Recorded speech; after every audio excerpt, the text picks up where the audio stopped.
There's some place in Australia. There's a club in Melbourne, and I've done it twice, 20 years apart.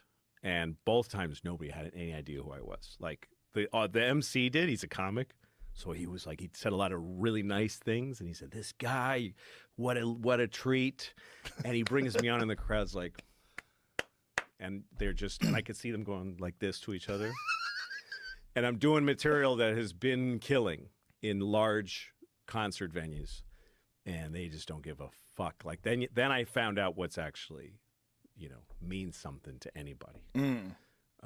So it's different culturally too. Like they'll laugh at things over there that we don't laugh at. Australia, do you find that? Yeah. Yeah. Yeah, Australia is a fascinating place. It is. They're wild people. They're like they're very similar to Americans, but not at quite. all. That's what you get there, and you think it's America. Nope. And because you're in a tube, in an American tube, and you go over there, and then you sleep in an American hotel, and everybody's white, and they don't sound British. They sound a little more like us. It feels American. Then you're walking down the street, and a fucking parrot flies by. And lands on a telephone pole. And you're like, what the fuck is a parrot doing? And you realize you're surrounded by tropical creatures.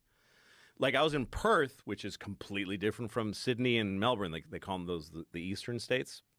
Perth is on the west coast of Australia. And it's in the Indian Ocean, south of India. It's it's really like, Perth is like a city surrounded by just no people. And there's crazy creatures and weird plants, and then these white people, and they're not. Yeah, they're not. They used to be prisoners. In Perth they were. It's different. It's Is it? Yeah, they were. It was founded as a commercial venture.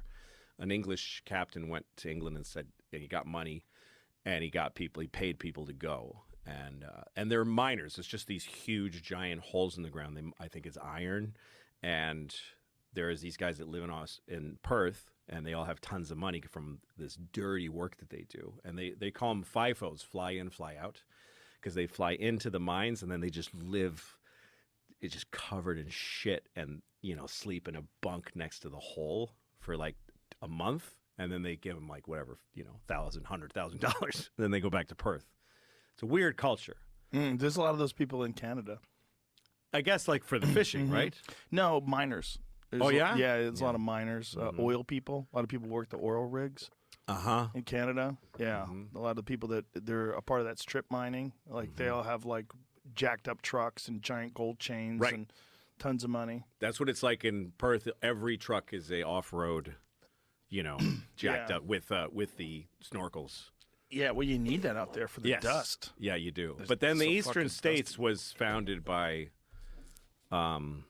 they were penal colonies, and I don't know much about it, honestly. But Sydney and Melbourne is my favorite place over there. Melbourne's great. Such a great town. It's like San Francisco before it was ruined in Australia. Yeah. Yeah.